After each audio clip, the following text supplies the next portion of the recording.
Ministry is one of the most rewarding callings a person can answer, but it can also be one of the most painful. Whether you've been forced out of a church, burned out in silence, spiritually wounded by those you trusted, or you're simply trying to make sense of the hurt, you are not alone. Welcome to Wounded Leadership, Stories from the Wounded, a podcast where pastors, church leaders, and ministry families come together to share their stories with honesty, vulnerability, and hope. Your host, Dr. Matthew Tanner, sits down with real leaders who have walked through the fire and found their way to the healing process on the other side. We believe that your story matters. We believe that healing is possible, and we believe that helping those who have been wounded in ministry find healing isn't just a mission, it's a calling. So, grab that cup of coffee, pull up a chair, and let this conversation meet you right where you are.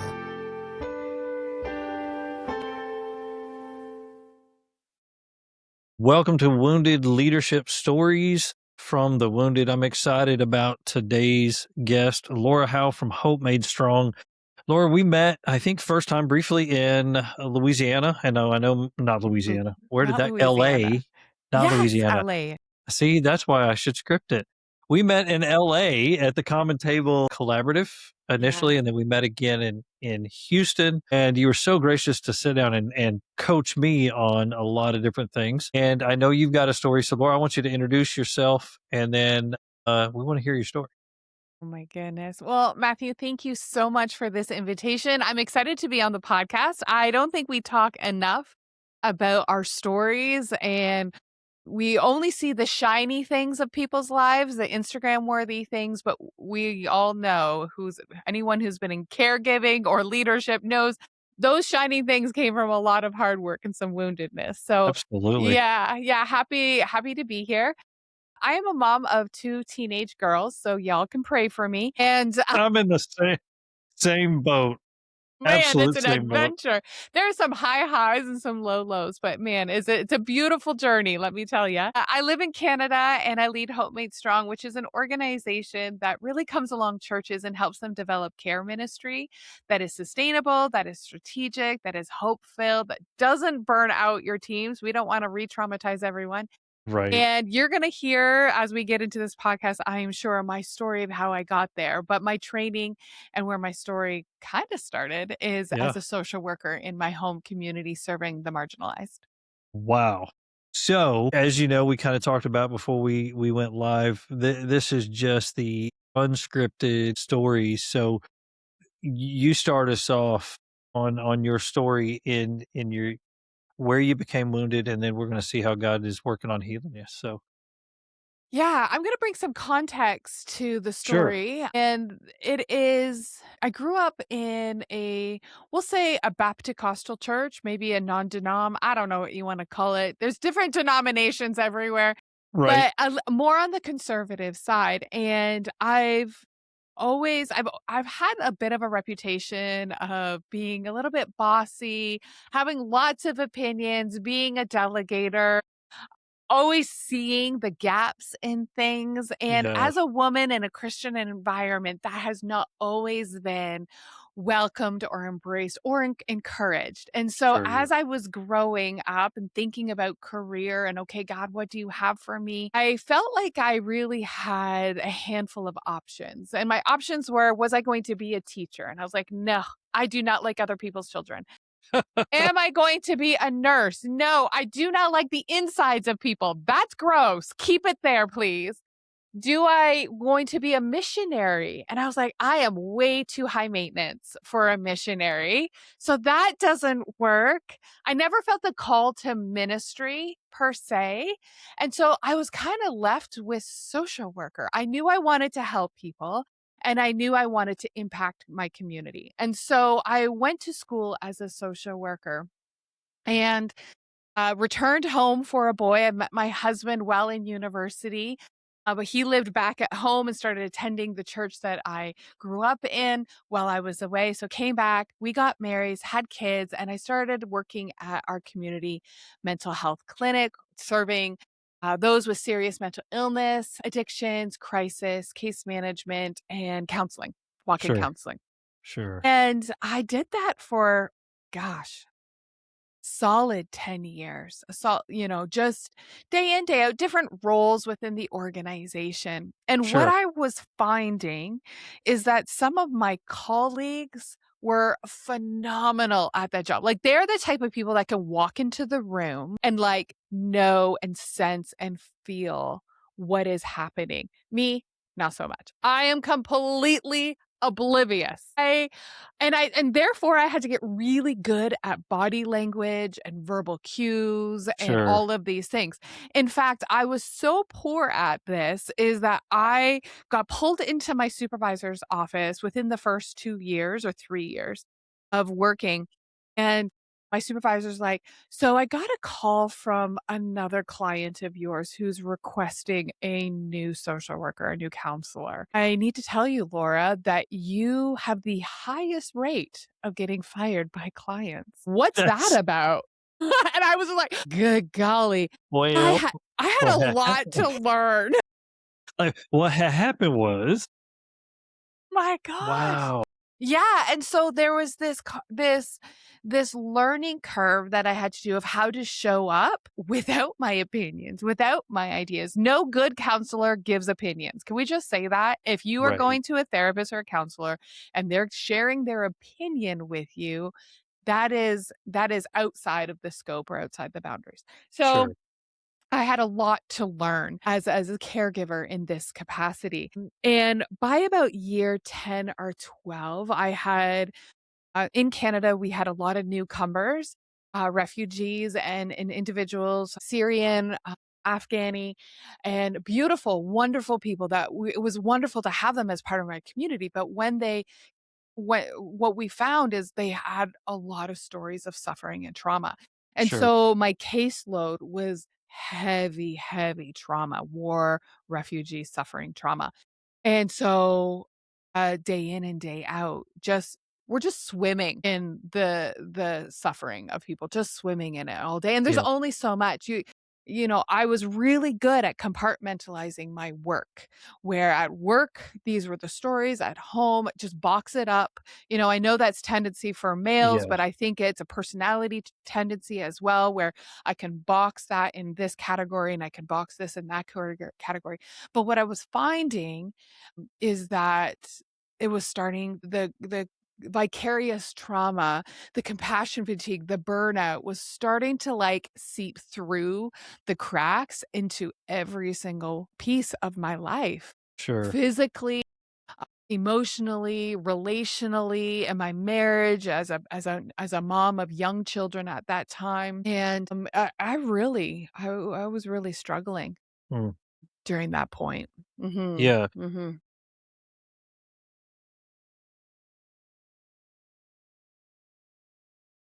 Right. Right? Or yeah, and it's, like, oozing out of the door. It's like, I get this I don't know, my husband is super into, like, Marvel and all of those shows. There's a story behind that, but Yeah. there's, one of the Spider-Man movies where he, like, turns dark. Like, he Yeah. goes to, like, the evil side, I don't know what it is, whatever. There's, like, Yeah. 17 of them. 'em. They're Right. worse than Land Before Time. But, like, what it feels like that's what trauma is that it just starts to, like, change you from the inside out without you even really realizing it. Sure. How did that And begin to show up? Like, I know yeah. I know you kinda talked about it globally, but because I know, there's a lot of caregivers, because ministry leaders are by default caregivers, Yep. and 100%. they fall into this so much, but then we explain it away as, "Well, I'm doing it. I'm doing the work." This is the cross that I have to bear. This is the burden. This is the Absolutely. calling. And I get that. Like, I remember sitting in the parking lot looking at my work, knowing that there's people sitting in the waiting room who've planned their day, who've been hanging on to get to the next appointment so they can speak to their counselor. And I'm sitting in my car being like, I want to be anywhere else but here. Right. Right? That's And then so not healthy for anyone, to be honest. then you have to deal with the guilt that Yeah. comes in the back door of like, "Well, Yeah. then I'm a terrible counselor if I'm Right. feeling that way." And that's what started happening. Wow. is that not only was it the terrible counselor, but it started looking back, it started at home in the space where I was most safe. And Sure. so at work, I could put it on for a good 7, 8 hours, but at home, I just wasn't able to keep it together. So, like, my kids were like preschool and little, and they'd be like, Mom, can you help me with this? And I was so exhausted from helping other people and solving problems all day that Uh-huh. I was like, oh, pick up your backpacks or you need to learn how to brush your own teeth. And I was just, my fuse was very, very short, very, very short. And another area, like, my husband is amazing. His name is Aaron. And, he would just, whenever I talk about this stuff publicly and he's in the audience, he kind of just raises his eyebrows and kind of looks down because he knows the truth. My my The wife's short amening fuse. from the front Yeah. row. She's just like, yeah, that was you. Yeah, he was like, "Well, you weren't exactly happy," is kind of what he says. But, it impacted my sleep, it impacted everything. I'm naturally extroverted, but I started to notice that I would withdraw, and normally what I would say yes to or get excited to, like going out with friends, I would be like, "No, I just want a quiet night by myself." And anything around change, if plans change, I just got disrupted. One of the stories that is kind of people are like, "You actually said that?" And I was like, "Yes, I'm embarrassed." My But husband you're and I gonna w share it Yeah, publicly. yeah, I'm gonna say it publicly now. I say it all the time. My husband and I were on vacation together, and I think we were in I don't know, we were on a cruise, so we were in one of the Caribbean islands. I think it was Antigua, because I remember they had lots of beaches, and we went for a hike up a cliff to look over, and then we were gonna go for a swim in the ocean. Yeah, It this was like an quintessential day. Yeah. yeah, it was the most gorgeous day. It was beautiful. We're on vacation, no kids, just my husband and I. And we climb up this cliff and it's just gorgeous. And everyone's looking out and I'm kind of looking out and he's like, "Babe, what are you thinking about right now?" And I was like, "Well, to be honest, I'm wondering how many people have jumped off of here to end their life." And he's like, He's like, "You're kidding me. "Are you Are okay?" you?" Yeah, and I was just like, "Well, Yeah, yeah," like, because my whole world, Monday to Friday, was surrounded by suffering and people who by were darkness. darkness, right? People who Mm, had suicidal ideation. And so what was happening is that trauma became the lens that I saw the world through.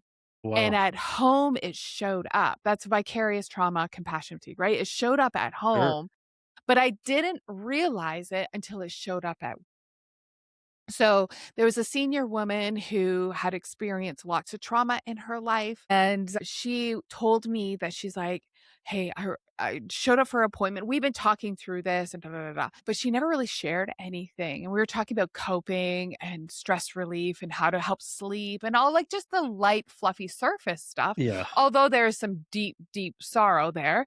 But sure. we never got into it. So this particular session, she's like, "I think I'm ready to tell my story." And out of self-preservation, I put my hands up in like a stop position in front of me, not like in her face, but I was like, "Hey, sometimes it can be really helpful to write your stories first." And I put a barrier to it when she was ready to open up. And she kind of just sat, her body language completely shifted. And the second it came out of my mouth, I was like, "Oh no, what did I just do?" And I created a barrier or identified to her that you can't share Yeah, here, this or is not safe this is not safe. And it was out of self-preservation because it wasn't and safe for you, because it wasn't safe not for me. what she's doing, but all of this 100%. other stuff became unsafe. You projected that onto her. Yeah. Yeah, and she Wow. was like, "Wow, okay, yeah, yeah, I'm gonna start journaling it." And I went back to the office and I sat in my supervisor's office and I was like, "I think I don't think I'm well. I think I just," because that is so untherapeutic. If someone is ready to tell your story, you want to be a safe presence and a witness Absolutely. to their story and, so they're not alone and walk with them through that journey. I did the opposite. I created a barrier and I redirected her. Right. And so I sat down with my supervisor And we created a plan where I was to come off of work for a couple months. And I was like, couple months, give me 2 weeks. I'm good. I just need a few days to nap Yeah, and catch it's up like on laundry. yeah, I've just had a bad couple of days. Yeah, Give me 2 days, I'll be right back. I'll be fine. I'll be I'll fine. be I'm like, what am I good. supposed to I do? got this. Yeah. I'm like, what am I supposed to do? Nothing. And she's like, yes, Laura, that's Yeah. exactly nothing. Because would you say that you found your identity in the caretaking and that led to, like, that not being able to step away from it or being, thinking like, Yeah. I don't it's not that bad"? Well, it was less of identity and more of I had lack of insight. I didn't even Gotcha. realize You didn't even realize what because was at that point, I thought that was the first thing. The first sign so you was that didn't I had no idea what my family was going through, my short temper. wow. I was screening my calls rather than answering the phone to talk with clients. I was getting so I could prepare and call them back. I was adjusting my schedule so that I could see clients at specific times. That necessarily is helpful, but I was doing it to a point where I would push It clients was off days. protection. Protection. Yeah, 100%. for So I you. didn't notice it until it hit my work, and I thought that was the first sign. Little did I know that that it wasn't the first sign, it's just the first one I noticed. Yeah.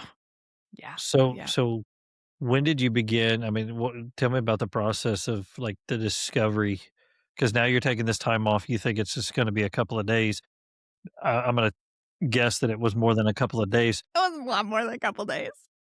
How did you Yeah. begin to, like, take stock and look back and go, Mm, "There's a lot more there." yeah. Well, there was a lot there. So the first couple days was super awkward. I didn't know what to do with my hands, my time, my mind, my feet. Like, what am I caught up on laundry and I organized the cupboards. Like, I didn't know what to do with And then you're sitting myself. in the house going, "Okay, that was fun. And now what? Yeah, Yeah. now what do I do?" Yeah. But actually, went to go see a doctor. I got an appointment with a counselor. Yeah.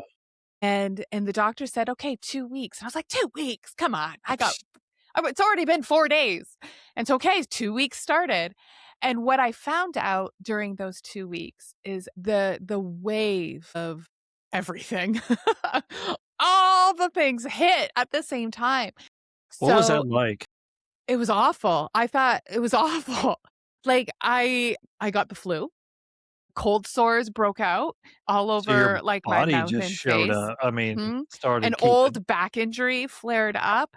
I had nightmares that I was locked in rooms really? with clients. I started crying at commercials. My husband and I went to go see a movie, bring it the Marvel movie, and it was the one where everyone dies. I was sobbing, ugly crying uncontrollably, like He's gasping over there for going, air in the movie theater at a Marvel superhero because it was war and all their friends were dying.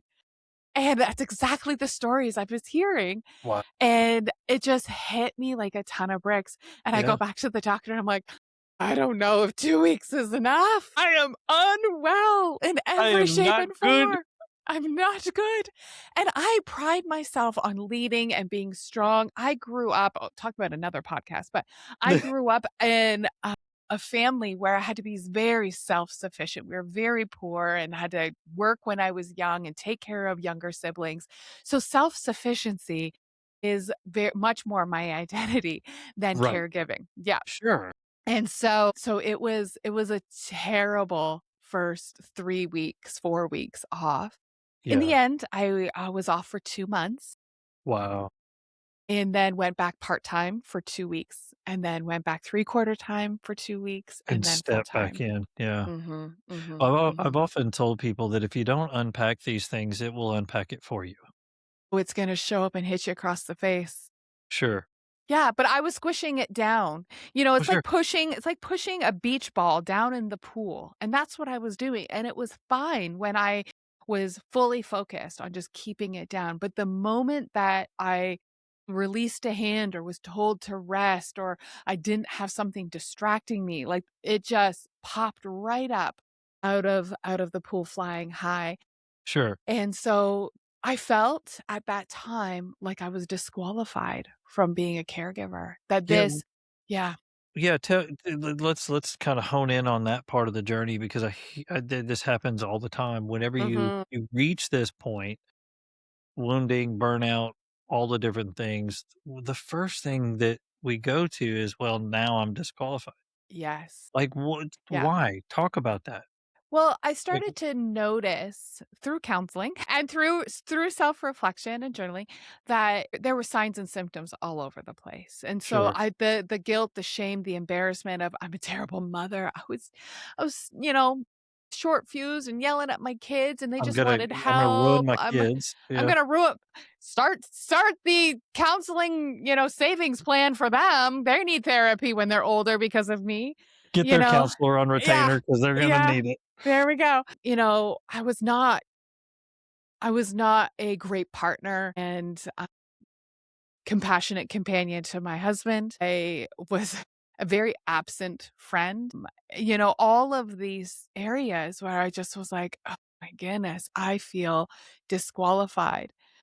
Near the end of my time off, especially when I was going back part-time, when I stepped back in, I really noticed the discrepancy between where I was and then where my coworkers were. I was noticing language, behavior, lifestyle in my coworkers and no fault to their own. They've been swimming in trauma for most of their life, but they were second or third marriage. They're struggling with alcohol or other Wow. addictions. They are crispy and jaded and, no patience. Just just, you know, just I don't know, crispy. They're Yeah. jagged and it just I was like, "I don't want to become that." I like my husband too much to wanna, you know, I want to have a good Yeah. relationship with my kids. I want to be a whole person and not just this. And so it felt not hopeless, but I felt a little bit lost in how do I navigate this space? Yeah, it's a great question. How did you how Huh? did you be how did you begin to navigate that? I remember laying in bed being like, "God, I don't remember the last time I belly laughed." Like, I don't remember feeling joyful. I was gonna say you'd I'm lost your joy. I remember feeling busy and maybe productive or useful, but I don't remember like that, "Oh my gosh, like, you're gonna pee your pants laughing," or, water flies out of your nose, or you can't catch your breath, and I was like, "I miss that." And so it got to the point where I was just like, "Okay, Lord, you know what? I will do anything. I will do anything. You know what fulfills me. I don't know what's happening. I don't know what's going on. You know my heart. You've created me in this way. You know my skill set. You know my future. God, I Sure. will do anything as long as I feel fulfilled." And it set me on a journey of exploration. I did, some tests. Johnson O'Connor's a test that I did. I went and Yeah. got my project management certification because project management is like navigating systems, but you get to tell people what to do. It's Eh, navigating systems without the compassion. yeah, It's yeah, great. yeah, and funny enough, it suits me way better. I am a deeply compassionate person, but the way I am, that is all trained because of the trauma I grew up in and the Sure. field that I trained in and Sure. those first few years of learning very quickly on the job. And so it just was this, okay, if this isn't it, what could happen? How, and it was that concept of redemption, right? It's that, okay, God, how can you redeem my story? How can you take what has happened? Because we can't change that. We Sure. can't change at that time, it was probably like 15 years of social work experience. You can't Sure. change the fact that I have two kids, a mortgage, and I'm, rooted in my community. And we can't change my like nuclear family history. And we're Sure. not changing who I am. So, God, take all of those things, please Yeah. and make something of this. I'm willing to do anything. And it was just this kind of the low of willingness to fail because it's got to be better than this. Oh, so you're in the mentality of I'll do anything, Mhm. but Mhm.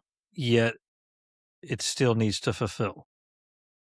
Right, because that's the part that I in my workplace, it was a community mental health clinic, so we had many different jobs, many different roles, many different departments.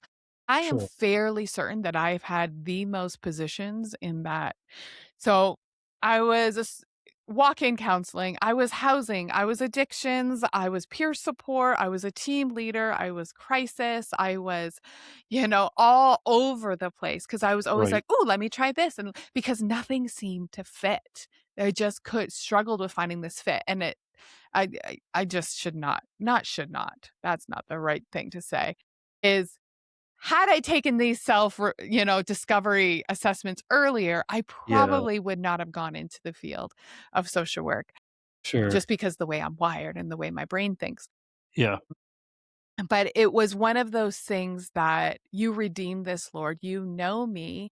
And I think God's plan for us is to have joy and beauty and sure. contentment and all of these things. And so that's that fulfillingness is that. It's like, God, I just want your peace, your joy, your whatever you have for me, I know will fulfill, or I know it will be from you. Well, and that's the importance of knowing or understanding, unpacking our story because we so segment it. We try to leave the past behind. It doesn't really inform us of who we are and what we do. And then we get into especially when we feel the call to the ministry, we dive in. You felt, you talked about earlier the limiting that you felt, and Mhm. then you get to the very darkest place, and you're like, okay, now I'm going to take all that I am, all my story, Mm. and I'm gonna Mm. finally put it into one place. Mhm. And yes, you're right, it does inform who we are. We can't change it, Mhm. but we know that God is sovereign through it. And I love using the word redemption, Mhm. that God redeeming it. And I kinda wanna press that nerve a little bit more. Okay. Like, why did that become so paramount that, like, Lord, whatever's next, I've been through the pit and the suffering, and I don't like who I was in that and the trauma and all that did to me. So the next assignment has to be one of redemption. Yeah. Why was that so paramount? That's a really great question. And while I don't feel called to be the fivefold ministry or to stand on a platform or to do any of those things. Well, that Sure, is not my calling. I've always been passionate about the local church, passionate, sure, and my love for Jesus is sure. strong. I've always been that, okay, God. I grew up in the area where it was like God had a plan for my life and there's one plan and I can't mess it up or else I'm out of the covering of the Lord. That Yeah, I don't subscribe to anymore. right. It's more of, okay, God, as long as I'm seeking you and you are my primary focus and I'm realigning and course correcting to you each time, you will be with me. That is the plan. That is the plan. Being with him Yeah, is the plan.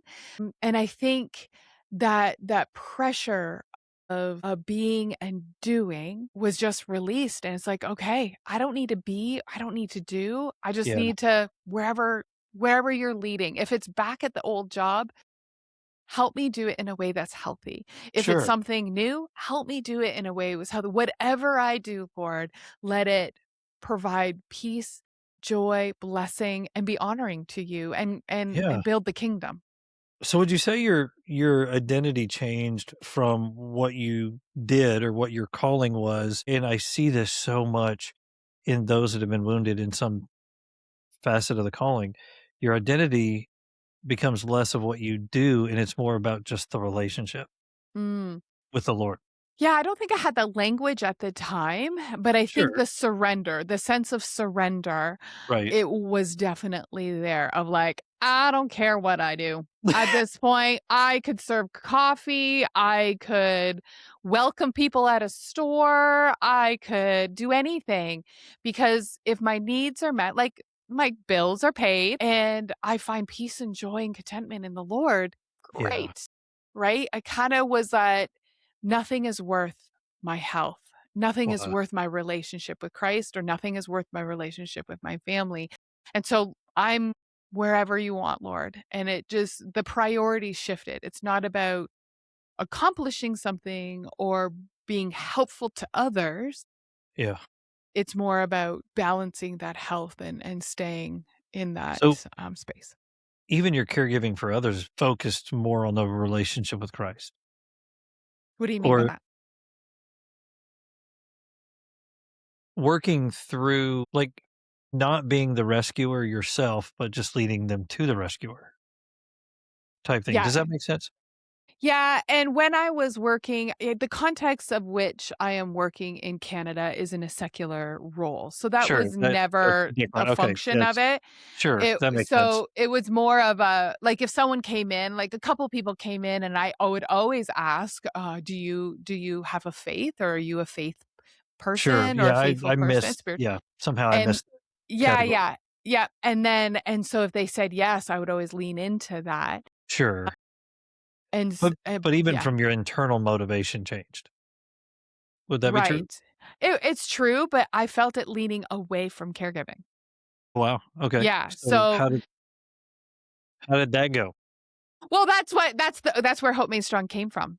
This is the birth story of Hope Made Strong, is that I returned to work and I was doing peer support, meaning that we were developing a peer support team, those with lived experience of mental health and mental illness struggles.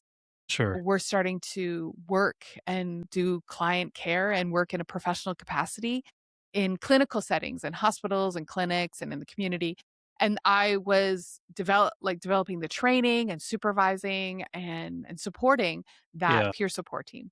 So that work, while at the same time seeing and going and leading as a volunteer, like just a normal volunteer at my church.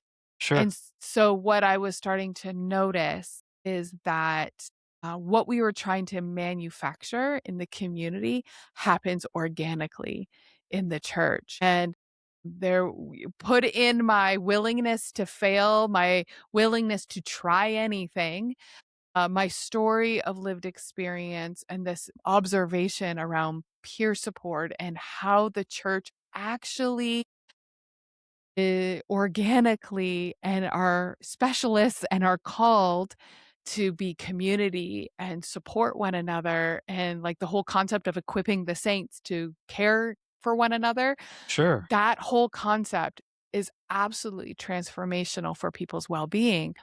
And so my husband was away at a conference, which rarely happens, but it's a good thing it happened, because I was at a women's retreat and I came home and I just started writing out the concepts and the ideas of how we can equip our churches and what we can do. And so it became less, God is so good. This is what he's redeeming, right? Yeah. He took the skills that I learned now over 18 years as a social worker, and I understood the concepts and the mental health, psychoeducational components, but then just gave me such a heart for the local church and opening my eyes to the calling of the church and how it can transform communities Sure. by stepping into the space of peer support and not over clinicalizing mental health, but being the church and relationally being and caring for the body. Well, that's a whole segment of the church that I think the church has forgotten how to do well. Mhm. Mhm. So Yeah, I agree. I Mhm. love how, looking back, I think in the moment, because it was the same with me, 17 years of pastoring in very difficult ministries. And I jokingly said, I found, my dad said, find what you're good at. And I was good at getting pushed out of churches. And so, and I, there's a part of you that hates what you had to go through. But then when you see Mhm. God redeeming it, Yes. that became the Mhm. education that you had to go through that woundedness, or you couldn't have done what you're doing now. So Mhm. speak to that and how that kind of fits with what you're doing now. I know you Mm. kind of alluded to it, but go deeper on that. Okay. Well, I'm gonna start at the end and work a little bit backwards. So, Sure. I'll say what Hope Made Strong is, and I'll say where my story shows up in the DNA of Hope Made Strong. So Hope Made Strong, as I said at the opening, is an organization, or maybe I said this, where we come alongside churches through consulting or coaching, courses, online content, in helping them develop care ministries so that they can care well for their congregation and their community without burning out. And we do this through three components, there's three core values of Hope Made Strong, and that's belonging, purpose, and hope. And in those core three values, that's my story. So this concept of belonging is these safe spaces where people feel welcomed and safe to come and be and journey and discover their faith and grow in their faith, and that they belong to a family. Every single church website says welcome home, or like, So so, start acting and a like little cliche at this point. So right. sorry if I'm targeting anyone, if you're feeling a little, but it's like we say people are Yeah. welcome and this is their home, but how are we actually showing up in that space? Right. And so it's that, and then purpose is every single person, sorry, Yeah. is called and have giftings and skills. And how can we help the individual see those giftings and discover those and practice those skills and callings on their life through the local church? And how can we foster that? That it's not about how much they can tithe or give. It's not about their last name or their education or how much they're volunteering, but that every person has dignity and are children of God. And Sure. then the last value is hope. And that's hope is a two-part. Hope is, yay, you can do this. Tomorrow can be better. But hope without a plan or a pathway is false hope. And hopelessness is bred. So hope really is both. You can do it, coupled with, and here's how. Here's the pathway. And so my story shows up in those values of Hope Made Strong, in belonging, in kind of those best practices of creating safe spaces where people can authentically be themselves, whether they're experiencing trauma or whether they're hearing trauma and they need to tend and care for themselves. That is very, and so people can belong and be safe in Well, those even the spaces. workers can create margin Absolutely. and be safe or be vulnerable themselves Yeah. and And say, "Hey, I need something too." right, right. And I was a recipient of that. I reaped the fruit of my workspace Uh, of embracing me and supporting me and encouraging me and not judging me and allowing me to heal, right? And so I sure. think that is a huge necessary component. And then belonging. I have feel so much more aligned with the gifts and calling that God has for me in this kind of entrepreneurial ministry, project manager, content creator. I don't know what you want to call what I do, but founder, I don't know what you want to do, but it's so much more aligned. And Yeah. so I just think that every person has giftings and callings. Like, I was supporting this one guy named Michael. He had very, very debilitating schizophrenia, and he was a brilliant artist. And so one of our community organizations, I can't remember, it's like the library or something like that, but commissioned him to do a mural. And it's absolutely beautiful, right? So this man who on the outside looks very, very broken, he looks and actually does live on the street, but he has such a gift and a calling of storytelling through art, right? So I just think of that Sure. in my own story of my gifting and callings, and those others. And then hope.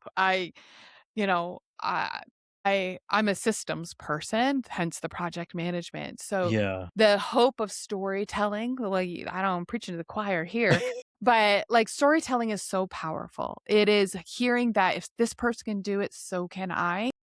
And it helps give those steps that other people have taken and that I could model off of. So like that, the concept of testimony and Yep. hope and guiding people through steps is really a big part of my story and what Yeah. my giftings. So yeah. Well, I think we've lost the art of storytelling. And Definitely. I know you said the word testimony. I think in the church world, we've even changed what that means. That, it's, we can only tell about what the good that God has done, the hero testimonies and stuff. But just embracing your own story, the good, the bad, the ugly, Mhm. the redeemed, all of that, and not being ashamed of it and just saying, this is who I am, Yeah. but look what God is doing Yeah. with it. Yeah. We are the broken pottery. Yeah, absolutely. Like, I think it's so healthy to share our scars, right? Like, Sure. not our gaping, bloody, oozing wounds that we're still navigating. That's for the therapy office and the prayer room. Sure. But our scars, the lessons we learn and the hardships where we're healed and we have a story to tell and have the ability to help others walk through that same space. Like, I I think love that.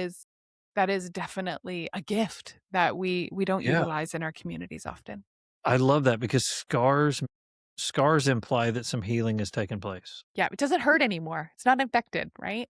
Right, right. Mhm. It might be a ugly Mhm. piece, but yet the scar doesn't define the whole. Yes. Yeah. So Yeah. the question that comes to my mind is in your healing process, because I know I've talked about people ask me all the time, like, how did you know you were healed? And I was like, I'll let you know when that completely Yeah. happens. Ditto. Same. I'm right. I'm healing. So how does what you're doing now with Hope Made Strong, and I love the picture you've painted about discovering who God has made you to be, being okay with that, Mhm. embracing that, allowing God to steer you to what can use that and just be who you called to be. How is living in that world adding to your healing process? Like, how does the healing continue? Man. It's always continuing. But the reality is that if I wasn't being refined and renewed and restored regarding the compassion, fatigue, and trauma, there would be other stuff. Like you said, this is a continual journey of Sure, being refined and renewed, sure. renewing our minds and our hearts. But walking out is very scary. It is imposter syndrome. Chronic, chronic Yes. imposter syndrome because I'm saying, "Okay, Lord, I'll do anything." And he's like, "Cool, start a global movement." I'm like, And you're like, "Okay, well, I was "But" thinking like my neighborhood, like in my local church, like what could I do?" Right? Like, and so it yeah. is struggle. I often find myself, well, common table. My gosh, you look around the common table and there's so many. Well, you have doctor in front of your name. I was gonna say everyone has doctor in Just front of their hi name. just hide that. It just let me cover that up. Yeah, But I'm often in the room with people where I have the least amount of education. I but yet the Lord, I'm like, okay, well, there must be a reason why I'm here. So I'm gonna yeah, show up with compassion. I'm gonna show up as a learner and a listener, but I'm also gonna show up authentically because I would yeah, be wasting the gift or wasting the story that God brought me through. 100%. Right. And so I ask questions that people don't ask because I think very differently than many Sure. people I find. And the community and the church, the community Yeah, needs that. right? And what's funny is you you you admit that, those fears that you have, and I'm sitting there going, "Yeah, I got a doctor in front of my name," but I feel the exact same way you do at the common table of like, I am the last person that deserves to be here trying to figure Yeah, something out, yeah. but embracing that and just Mhm. sharing your story. This is who I am. Yeah. But It goes it's back to that story of, okay, God, I'll do anything. I'm willing to yeah. fail because if as Wow. right? And so it's That's when I big. show up in those when I'm often brought to that spot in my bedroom, I close my eyes, I can feel exactly where I was in I don't even live in that house anymore, but I know You can exactly go what there. that felt like. I could go there in my mind, and I was Yeah. like, "You know what? Being scared in this moment is big, like, but it's not that." And it just Yeah. yeah, I don't know how to What a put into great words, No, but that's yeah. great. That's great. What a great temperature check Mhm. of, yes, this feels scary, but it's a hopeful scary. Yes. Yeah. It's It's not a a reliance on God to be able to do this scary. sure, Yeah. sure. And then when something actually happens, giving him the credit for it. Mhm. Because like So true. I couldn't figure this out on my own. And I love how God has put all the woundedness together in a place like Common Table where we connected and just in the different ministries because I am seeing a fresh wave of understanding caretaking better, Mm. understanding Mhm. woundedness differently within the church. And it's been awesome to see what God's built in the last several years, just in the last probably 4 or 5 years. Yes. Yes. It's incredible. We all learned a lot over COVID. Mhm. It stripped away a lot of things, whether it's in ourselves and our community or our faith. We were exposed and were forced to face a lot of dark things, and just like my story and many and I'm sure all the guests on your story, when you strip those things away, you really discover what's important and what the foundation is, and it really is the Lord, it's our families, and it's our well-being, and those are my personal, right? Sure. Would you Mhm. say that, taking what you just said, would you say that the difficulty that you went through exposed your foundation and reset it in the right way? Yeah. So this is why I don't fit well now with therapists. So when you say expose your foundation, I'm like, okay, You're that's just like, very vague. What do you "Let mean me by use." that? I know I used to be a therapist, but I have not practiced in 5 years. So I'm like, I get what you're saying, but How I does don't that want make to you agree with feel? yeah, exactly. But it exposed what I leaned on. Like you mentioned Yeah, before, my fair, identity, right? Like fair. and it brought up a lot of stuff, Mm, like just gnarly stuff within myself that it was very hard to face. And I'm still facing as a, human being. But like, oh my gosh, I got validation when people thanked me or I helped someone or, all of this stuff. I earn my worthiness from doing like and rather than being and all of this gnarly stuff that as human beings we face at some point in our life, whether it's the beginning, middle, or end.